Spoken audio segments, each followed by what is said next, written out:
Halo semuanya, nama saya Michael. Selamat datang di channel saya, Sikutu Buku.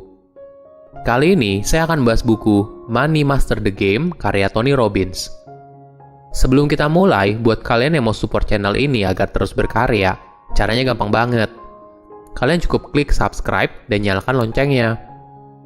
Dukungan kalian membantu banget supaya kita bisa rutin posting dan bersama-sama belajar di channel ini. Buku ini membahas bagaimana kita bisa mencapai kebebasan keuangan langsung dari para investor miliarder di dunia. Di sini, kamu akan belajar bagaimana menguasai uangmu, bukan malah sebaliknya. Kamu yang dikuasai oleh uang. Berdasarkan penelitian yang panjang dan wawancara dengan beberapa investor paling legendaris saat ini, seperti Warren Buffett, Ray Dalio, dan sebagainya, Tony telah menciptakan 7 langkah untuk mencapai kebebasan keuangan. Hal ini berkaitan dengan mengambil kendali atas keputusan keuangan kamu, rencana tabungan dan investasi, hingga menyiapkan rencana pendapatan seumur hidup. Awalnya, Tony tidak berpikir untuk menulis buku lain setelah menerbitkan Awaken the Giant Within pada tahun 1991, dan selama lebih dari 20 tahun dia tidak melakukannya. Tetapi dia merasa sedih dengan kerugian dan penderitaan yang diakibatkan oleh krisis keuangan pada tahun 2008.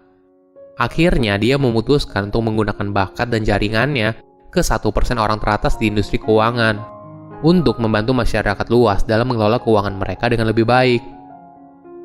Saya merangkumnya menjadi 3 hal penting dari buku ini. Yang pertama, jangan remehkan efek compounding. Ketika Bapak pendiri Amerika Serikat, Benjamin Franklin, meninggal pada tahun 1790, dia meninggalkan $1.000 untuk kedua kota di Amerika, yaitu Boston dan Philadelphia. Tetapi dengan syarat mereka harus menginvestasikannya dan tidak boleh menarik uangnya selama 100 tahun. Setelah 100 tahun, Philadelphia menarik $500.000 untuk membangun sebuah museum bernama Franklin Institute. Dan saldo akhir dari rekeningnya pada tahun 1990, 200 tahun kemudian adalah $2 juta. Sedangkan Boston berinvestasi dengan lebih baik lagi dan berhasil mengubah $1.000 menjadi $4,5 juta selama 200 tahun. Biarpun kita tidak akan menginvestasikan uang kita selama 200 tahun, tapi contoh dari buku ini memberikan gambaran kalau efek compounding itu nyata adanya. Biarpun awalnya kecil, tapi efek bergulungnya akan semakin besar. Untuk mau tahu lebih lanjut soal The Compound Effect, kamu bisa baca review buku yang sudah saya buat.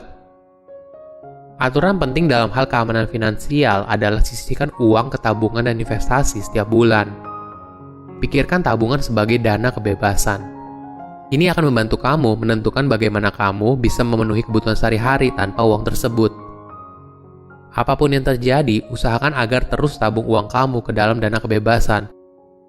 Lakukan penyesuaian kecil di pengeluaranmu, seperti menghindari makan di luar, dan menghemat uang dimanapun yang kamu bisa. Walaupun ketika kondisi sedang sulit. Tujuan idealnya adalah menghemat 10% dari penghasilanmu. Masukkan tabungan itu ke dalam dana kebebasan. Jika itu terlalu sulit, pada awalnya bisa dimulai dengan 5%. Efek compounding akan memastikan semakin banyak uang yang kamu tambahkan, maka semakin besar juga imbal balik dari dana kebebasan tersebut. Kedua, target kebebasan finansial yang realistis. Berapa banyak uang yang kamu butuhkan untuk ditabung agar bisa hidup sepenuhnya dari keuntungan investasi tanpa bekerja? Kamu harus jujur pada dirimu sendiri berapa banyak yang kamu butuhkan agar kamu merasa bebas. Penting untuk realistis dan tidak coba untuk mengejar tujuan yang tidak bisa kamu capai. Tony memberikan beberapa saran yang mungkin berguna. Pertama, hasilkan uang yang cukup untuk memenuhi kebutuhan pokok. Hal ini termasuk biaya makan, transportasi, dan uang sewa tempat tinggal atau cicilan rumah. Kedua, apabila sudah memenuhi kebutuhan pokok, tambah lagi dengan beberapa biaya hiburan, misalnya untuk nonton bioskop atau makan di luar. Ketiga, hasilkan uang yang cukup banyak hingga kamu bisa keluar dari pekerjaanmu. Jadi kamu bisa hidup dari keuntungan bunga saja. Di bukunya, Tony mengambil perbandingan rata-rata orang Amerika menghabiskan sekitar $34.688 per tahun. Untuk jumlah pengeluaran itu, kamu akan membutuhkan sekitar $640.000 dalam dana kebebasanmu. Keempat, kamu tidak harus bekerja, tapi mampu untuk terus meningkatkan gaya hidup seperti pergi liburan dan makan di restoran mewah. Untuk hal ini, kamu perlu mendapatkan penghasilan di atas rata-rata pengeluaran orang pada umumnya. Kelima, kebebasan finansial tanpa batas. Hal ini berarti kamu bebas melakukan apa saja yang kamu mau, kapan saja. Jika kamu sudah tahu kelima tujuan ini, kamu bisa mulai menghitung berapa banyak yang harus kamu investasikan untuk mencapai target tersebut dan kapan kamu bisa mencapainya. Aturan penting dalam berinvestasi adalah percaya pada dirimu sendiri. Tetapi jangan percaya mitos tentang investasi atau melakukan investasi berdasarkan keyakinan. Lakukan riset untuk mencari tahu investasi mana yang paling cocok buatmu. Jangan ikuti apa yang dilakukan oleh orang lain.